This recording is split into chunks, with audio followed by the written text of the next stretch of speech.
are now tuned in to the On Track with All My People podcast with your hosts, Amber Peters, A.K.A. Ms. P. And Daytwan David, A.K.A. Dr. Change, ain't nothing strange about it, A.K.A. Mr. David, A.K.A. Ayo Miss. Oh my God, Daytwan, can we just start the show already? Welcome back. I was like, what are you waiting for? I'm waiting for you. Welcome back, people. It's On Track with All My People. We're back with another episode. Sir. Yes. Amber, I like to be transparent. I'm the one that's going to be transparent first. Amber, I'm rubbing two brain cells together, y'all. Amber's super hungry right now. My brain is right? But she's going to go outside and get Kennedy fried chicken. But Mind your business. Just the chicken by itself, no sides. Oh, I don't get sides from there. I got my own side.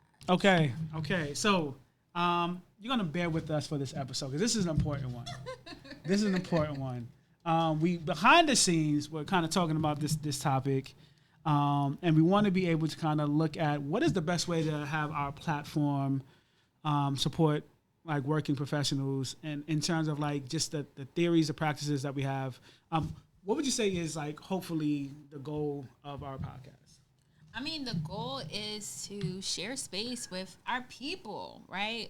People who get it, people who are struggling to get through this work. Maybe you're a person who is working in a silo, right? Like you're just by yourself, trying to navigate this process. We're trying to like gather the troops, as they say, so that, you know, we can all be on one accord when it comes to this work. This work impacts lots of students, millions of students. And so the more that we are on the same page, the easier this work gets. So I think for me, that is the goal, is just to be able to share space with our people who get it, who understand, right? And to share best practices and tips, right? And we want you guys to be in the comment section, sharing what's working for you as well, so that we can all learn from each other. That sounds like a phenomenal goal. I share that vision as your partner. You better. Hint, as your partner. But in thinking about that, we also know that this is going to be a space where people can lament, or we can just sort of like, just decompress. Like if these are the challenges that we've experienced within the field. Usually in the summertime, and I know I make a lot of sports analogies because I'm a big sports fan, there's an opportunity as a sports fan, like if you're an athlete, during your off season, you want to be able to kind of go in the lab and work on something new or reflect on what you weren't able to accomplish. One of the things that I wanted to reflect on is this particular type of student. I think I've done really well with students that, you know, are high achievers, super high grades, like they're doing all of the things. I can work with that student. I've also done well with the student that is not really doing well academically, but has ambition to be able to kind of move forward in the process of securing a college or career goal. Sometimes what it becomes challenging is that middle of the pack student, like that student that is not doing great, but they're not doing terrible. And maybe there's a student that is not necessarily low income. They're just a student that, you know, they're just there to kind of get by. They do what they need to do. Like they don't get into any trouble. They're maybe not as like energetic about the process. So I wanted to kind of talk about that particular student today and like how do we support that student? Let's give this scenario more context. It is beginning of September in New York City. We understand that, you know, applications should be starting as soon as students hit the ground. But in September, there are a bunch of holidays. So we realistically don't get into the groove of things until like October, right? So in thinking about that, we get the student, middle of the pack, has, you know, mid-70s GPA, not necessarily low income, so they may not qualify for EOP, but they do want to go to college or they kind of want to explore career programs. Like, what are we doing with that student? What do you think? I mean, with that student in particular, and they have not started anything in the process. A lot of it for me is making sure that they have these small achievable goals, and like they can see the whole process outlined, right? Like these are all the things that you're gonna have to do. Let's start with just getting one thing off the list, and then we move on to the next thing, and then we move on to the next thing. I think think that's very important for somebody who, like, you know, it can go either way, right? For sure. 'Cause it's like, damn, I heard for middle income students, they don't really be giving money like that. Yeah. Right? Or, yeah. you know what I'm saying? Like, other things can come into play that could, like, deter them from, like, going through the process in the way that would help them move forward, right? They might be, like, you know, last minute on certain things and stuff like that, because, like, what is the point, right? So I think for my practice, it's for sure doing these, like, small achievable things. Let's get through these mini steps, and then we'll work our way up to the big stuff. And then also for them, it's all strategy, right? It's all strategy. Because in terms of money, we have to think about other things, right? We got to think about applying for scholarships, right? Which adds another layer of things to do, right? Because now you have your college things to do, the applications, then you have your scholarship things to do. You know, at some point you're going to be completing your financial aid things to do, and then you still have to be a good student in the classroom or decently so you can get out of here. And then you're going to have the senior events coming up, and then you got to have your extracurriculars that you still, right? There's so many different things. So, like, let's outline it. These are all the things you have to do. Yes, it looks like a lot, but let's work on this one step that could be like the bridge to all of this. We get this one step done, then we can move on to the next one. We get that thing done, and then before you know, right, they're done with the process, and like, oh crap, right? Right. We're done. Okay. Right? Okay. So that for me is just like, let's build in small steps. Let's kind of go over what the process looks like in full, and then work towards that bigger goal. Let's take people through the process a little bit. September, October, first small step. You get the student, they enter your room, your office, and they're trying to work with you. What's one immediate small step? And I'll do the second step. My immediate first step is, what the heck you want to do? Yeah. let's get some baseline data of, like, what this looks like for you. What goal are you chasing? Are you going after, right? Because this is your immediate goal. If, you know, other things pop up, sure, but, like, what are we working on right now? Are we working on college applications? Are we working on, you know, looking at different career programs? What is it that you want to do post this? Let's work on that one goal, because, you know, you can't work on 5 goals at once. For sure. You know you want to go to college? All right, cool. You know you want to go to college?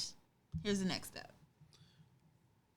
I'm going to follow up with the step that's after that. So I think it is for sure, you mentioned the key thing, which is collecting data, right? Like a self-inventory, helping them to develop a self-inventory. What is it that you want to be able to do? And if you don't know, here are some questions and some strategies that we're going to employ on asking key questions about what are you interested in? What are you thinking about would be like something that you can sustain yourself with? What are some of your limitations as well? Right? Like, are you willing to travel for the thing that you're interested in or not? Right? So asking all of the key things and kind of filtering out what the possibilities are. My next step is for the student to be able to explore the different options, right? Like, so for instance, I'll have students that are familiar with college, and they may be familiar with like trade schools, but they a lot of them need to investigate more about what trades really mean. Also, students talk about taking a gap year, and a lot of students, when they say a gap year, what they mean is staying home for a year, right? Which is not a gap, which is not a gap year program, I don't want right? to be in school, is what they mean. So, I don't want to do nothing related to school at all. So being able to get them to investigate like all of the career options and fully understanding what the benefits are, and then saying like, hey, once you really understand these things, right? This is the particular student, middle of the pack, hasn't really expressed interest in doing anything. Let's investigate what those things are and walking them through that process. What would you say is the next step? Let's say like they walk through that, they have an understanding, and they've made a choice on 2 things. They want to go to college and they're interested in trade school. What's next? So let's look at programs, right? Let's take a look at what's out there. Let's get an idea of like what schools will best fit you based on your GPA. And if you took a test, right, what your test scores are, what schools are out there that match like you, right? And we can do this broadly, just like GPA and test score, and then we can, you know, dig a little bit deeper once we got those schools that fit GPA and test scores. Now let's go for your non-negotiables, right? Are you trying to go away to school? Are you trying to stay here for school? What kind of activities do you want? want to be in? What kind of opportunities are you looking for, right? Do you want to be in the city? Do you want to be in the suburb? Do you want to be in like, no man's land, right? Adjacent country. For sure. Camp Crystal Lake area. For sure. What is it that you want in terms of the school? Yeah. So we have that investigation about what is it that they want. And you also mentioned best fit, right? Like being able to kind of figure out what is best fit. Best fit is being able to connect with like what is their academic standing and what is the school's academic requirements.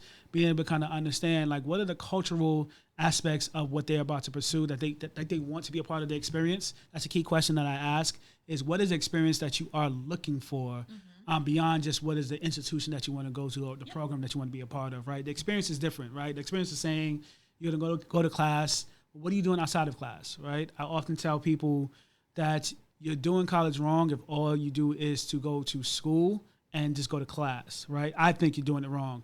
I think that doesn't mean that college and classes are not the focus. It also means that there's so much more of a benefit that you get from being able to interact with the opportunities that college affords you, right? The networking opportunities, the student groups, the internships, working within the community that your school is housed in, like all of those things, your school is located in, all those things are extremely important. So once they are able to investigate as best as possible the experience that they're looking for and the best fit, I want to be able to also explore like what are some of their hopes and what are some of their fears. What I've learned in my experience is that oftentimes students are limiting themselves based on fears. Oh yeah. Right? Like even if a student, like I'll give the clear example. I have a student say that they don't want to apply to the school because it costs too much money. Right? And that's something that should not be like a first thought, because I asked this question to a bunch of workshops that I lead, and I asked a student, well, I asked you, Amber, I just want you to answer just out of baseline. A school costs, your dream school, it is dollar amount, it's $70,000 a year. Do you go to that school? I mean, if I'm getting enough money to go. That's the key question, right? Like oftentimes, but like you don't find that out. That's not like the first thing that you get, right? It's not the like first you're thing not that you gonna get. apply and it's gonna be like, boom, this is how much money you get, right? If you did things correctly, right, and you planned with your strategy in mind, right? Maybe you were looking at different scholarship options. Maybe you were a good fit for a scholarship opportunity that the school was providing. For sure. Because you're applying to a school that maybe you looked at their financial aid package record and things like that, right? If you were doing all those things, then, right? But even if you weren't doing all those things, you wait till people show you the money to decide whether or not that's a good fit. It shouldn't be like your first thought. It's like as soon as you do the application, like I'm not going to be able to afford this. You let them show you the money. Yeah. And then you figure it out. So let's think about that for a second. I've had so many students that have made the mistake of not applying to something because they could not afford it. That is such a huge and detrimental mistake. I tell people this story. Right before college, I don't know if I shared this on here, but I was selling vacuums door to door. Crazy. And one of the key lessons, the primary lesson, because I don't think I'm a salesman, but the key lesson that I learned from that particular experience was you don't give price without establishing value. Right? Like that's just one of the fundamental lessons that I learned. You do not give price before establishing value because it doesn't matter what it's going to cost, right? If the value is not there, then, the cost is not going to be justifiable to anybody. So for that, how have I translated it into this field? The first thing is it's a little presumptuous to not apply to something because you can't afford it when you haven't even gotten into the school, right? The next thing is if you can afford the application, especially through the fee waivers from the schools and many of the schools that we work with, then give yourself an opportunity to figure out first if it's a good fit. You worry about the money later. You don't have to accept that offer unless, of course, you're doing a specific admissions criteria. So you don't have to accept that offer, but you will for surely, prevent yourself from getting that opportunity if you don't apply. Best fit is going to be a key part of this particular process. So in moving on to the next step, I hopefully have reconfirmed with the student that they're operating from a place of this is what I want to do and not out of fear. I've had students also apply to schools because they were trying to escape home. Oh. So Or choosing options because they're trying to escape. Choosing options because they're escaping home. I'm going to the army because my mom is getting on my nerves. All of that. Yeah. Crazy. Yeah. So I will say this. There's one school. I won't say the name because I don't want this to be like a negative light on them. But there's one school in Miami that every single year I get 5 or 6 students applying to that school because they see the clips of their friends before that and how much of a party it was. And there's only one of my students that has successfully graduated from that school because it's super expensive. It is a party. They're like their IG situation. Wonderful. Official. But graduate. Official, right? But they haven't been able to graduate. And some of these people were like brilliant, but they were like kind of brought into a specific thing that they wanted to do and escaping something. And it took them going through that experience to realize, hey, there are other options for me. I'm going to do something different, which some people just need that. So following through in terms of like operating on just reconfirming that the reason of why students are choosing their options, what's the next step for you? They chose their option. They reconfirm like this is the reason that I'm choosing. Like I know I want to go to college or trade school, and I'm doing it because I think these are the best pathways. So they were building their college list, right? Yes. So they built their college list. They know why they are choosing these schools that are on their list. For sure. Now it's time to kick it to the application. Pick it, right? We got to do a lot of things, right? We got essays, we got brag sheets, we got resumes for some schools. So they're doing the building blocks of their actual application at this point, right? Sure. Now that we know what the requirements are, we looked at the colleges, we know what they're asking for. Now it's time to get into the meat and potatoes of their application. Hopefully they have started something before. Well, no, you said these people didn't start nothing. Nope. So maybe we need to start tackling the essay because that's probably I think for me, when I look at these young people, the part that they struggle with the most, right? They can write their name, their address all day, right? When it comes to expressing themselves in the written word, that's when or narrowing down the story that they want to tell. Because I think that's the bigger thing, right? It's like, I can write you something. For sure. But I need to write something that's going to give me an acceptance. That's a whole different can of worms that we're opening. So I think maybe starting with a brag sheet for me. Because then they have some kind of evidence as to things that they've accomplished or gotten done. And then they can use that to start building their essay. 100%. And with that brag sheet, so they're building the essay. I want to be able to talk about that. With that brag sheet, it's just a foundation of just like, with this process, students can get lost, and when they can get lost, they can get also emotional. And when they get emotional, they're not thinking straight. And when they're not thinking straight, it creates so many opportunities for the wrong things to happen, right? And so that brag sheet should just be a place of, you've thought about this, about your experience in the last 4 years one time, you've hopefully written down properly. Now it's going to serve you in so many things. It's going to help you to write your essay. It's going to help you to secure letters of recommendation. That would be one of the next steps, right? Yes. Being able to secure letters of recommendation. Now, there are some teachers or faculty that don't require a brag sheet, but I can say that it is better to have it than not. Yes. You want to be able to find people that are going to co-sign, right, what you're capable of doing. Like, speak to your character, speak to your work ethic. And for particular, this student, right? Sometimes the middle of the pack students have not been able to demonstrate something that allows them to stand out, right? Like their grades are not standout grades. Their activities may not be standout activities because they haven't really done much because they haven't been as engaged, right? They just show up to school, they get the grades that they get, and then they leave, right? So for those particular students, being able to get cosigns, recommendations, people that are professionals in the field that know your character and know what you are able to produce is going to be critical to the process. So that'll be the very next thing. I want to kind of step back to the personal statement.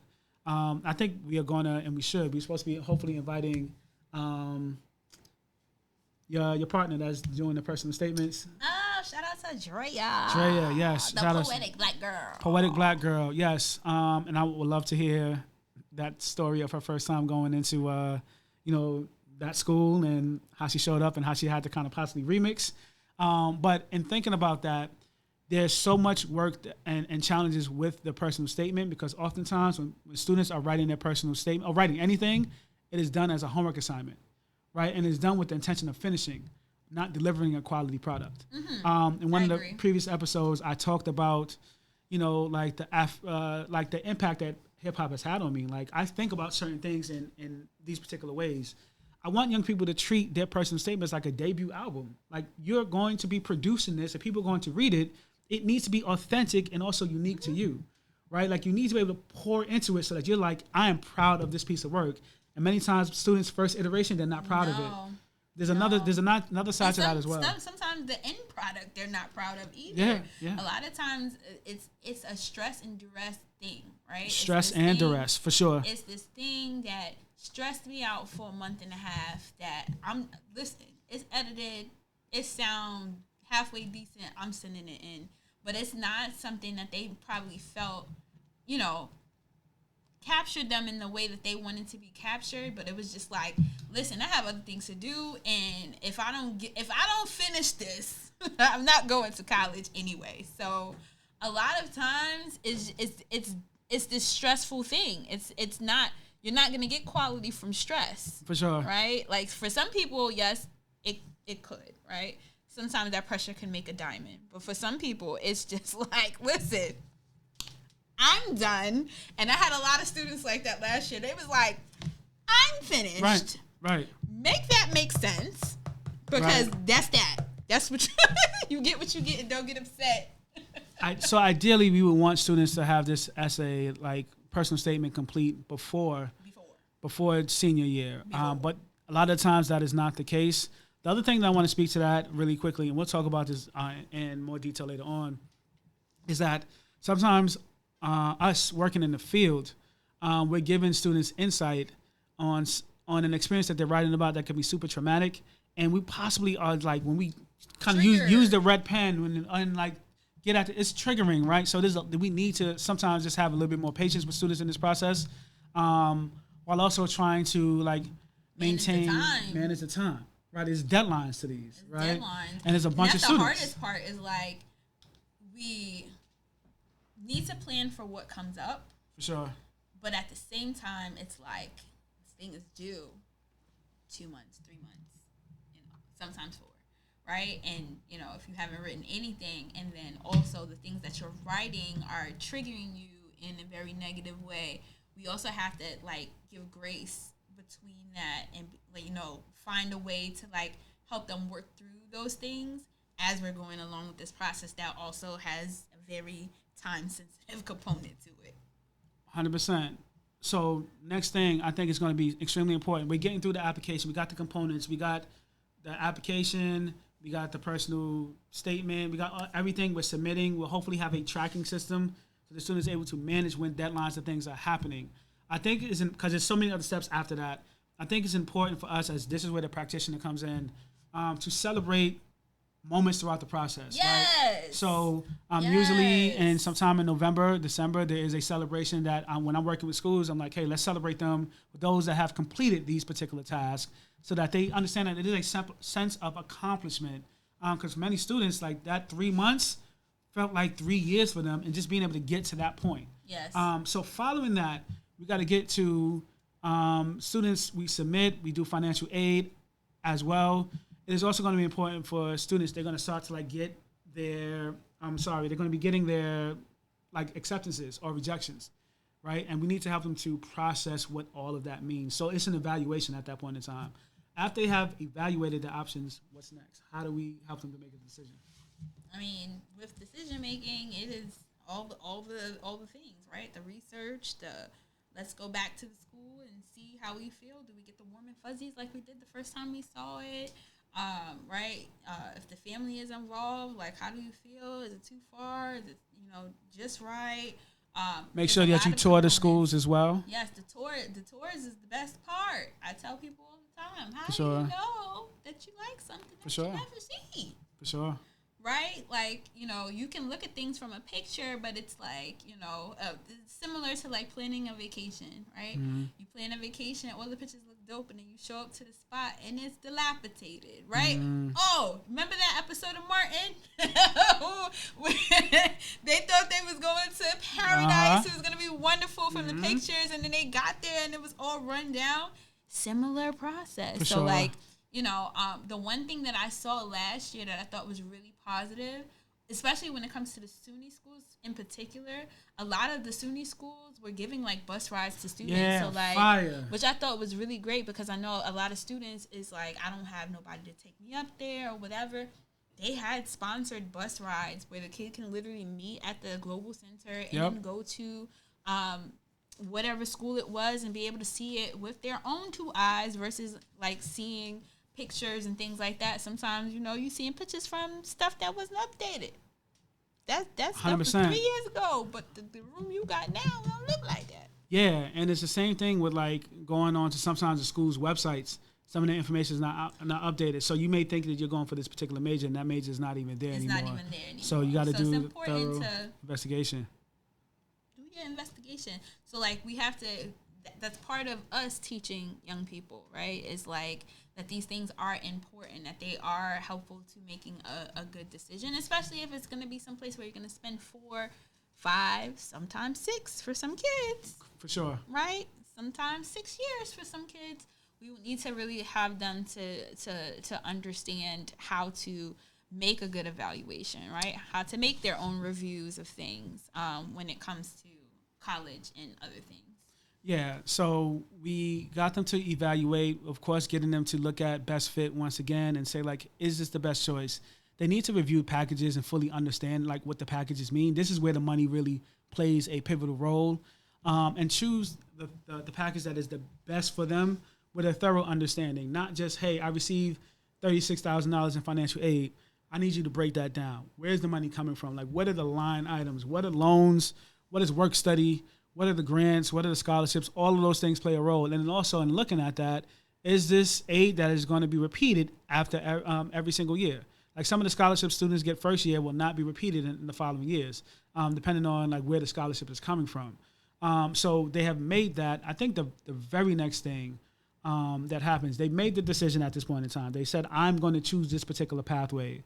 It is important for them to now do the next level of investigation of engaging with the school.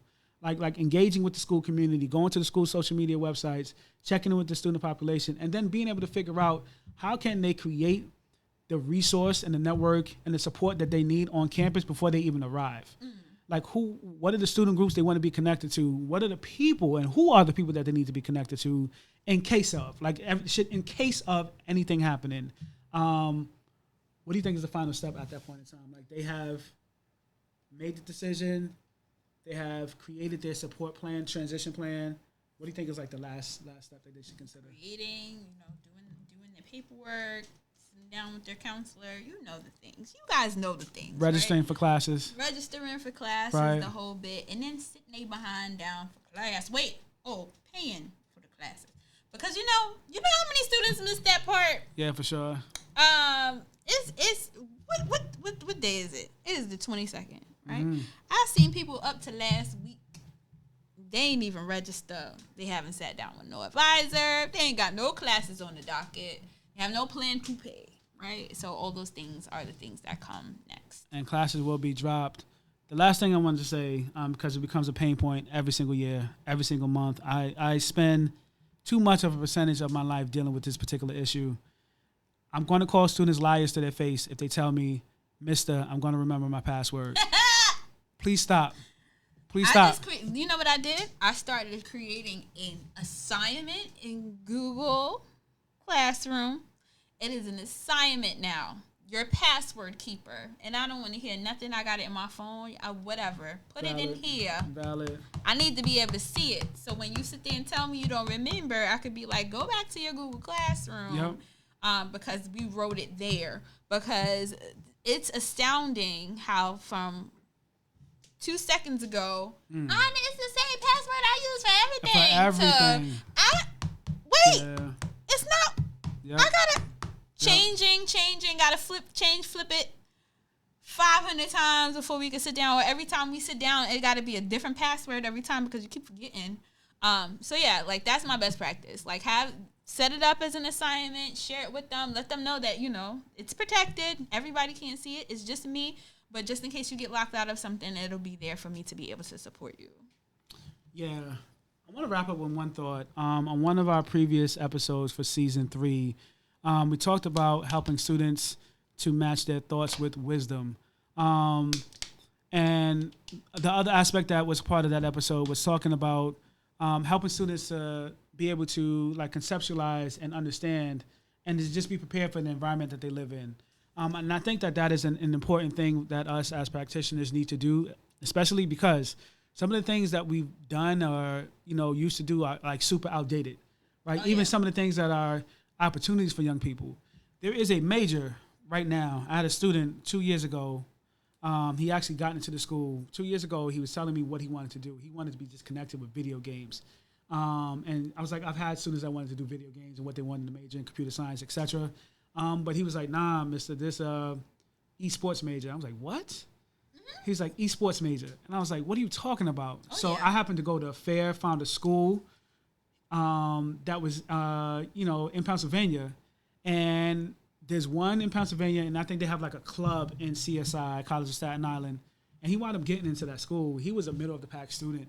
But he was so like, man, I am super excited about being able to do this, that he figured out, and like, it's so exciting because there's no way that you was going to tell me that esports, which is basically like video game competitions and all that other stuff, like there's a major for that, but there's a lane for that. Like YouTubing has allowed so many people under 25 to become millionaires, right? Like, so there's other avenues and places that we, like, it's not the traditional doctor, lawyer, engineer, but these people are living, young people are living like amazing lives by pursuing their passion, which is what we talked about in the episode as well. So we also want to make sure of just connecting with young people where they are at, helping them through the process, making sure that this process is student-centered, and that we're checking our own egos, our own thoughts, our own biases while we're working with students. But as always, I don't want the last thought per se. That's what he said. But anyway. I do. I'm back on it. So, listen, yes. At the end of the day, just like I said in the last episode, plan accordingly, right? The students get through this process when we are the most together, when we are the most organized, when, we have a plan, right? Mm-hmm. If we're willy-nilly, our kids are going to be willy-nilly. 100%. If we are all over the place, our kids are going to be all over the place. So it's important to, like, have a plan, share the plan with the students, give them a timeline, right, to, like, manage the anxiety that comes with this process. Hey, in September is going to look like this. October is going to look like this. November is going to look like this, so that they have, something to work towards. They understand what's happening at each juncture, and, like, they don't get lost in the sauce because they know exactly what's happening. Communicate, over-communicate if you need to, but always have your plan set. And that's my final word. Following the core principles of positive youth development, I thought I had the last word. I changed my mind. I changed my mind. See what I said? I changed my mind. I told y'all. You brought this out of me. Core principles of youth development. One, making sure that the whole process is student-centered. Also, and by student-centered, you're being able to hopefully check your biases. That middle of the pack student, we should not make any assumptions about who they are, what they've done, or what they're capable of. Also, being able to kind of leverage from a strength-based approach. In that the young people, they everybody has an asset. That's an asset focus. We can make sure that they can use that asset to help walk them through this process. I'll stop with those two because I'm here with Amber Peters, A.K.A. Miss P. And this is Dates One David, A.K.A. Dr. Change. Ain't nothing strange about it. We'll see y'all next time. Amber's going to get some food. Finally.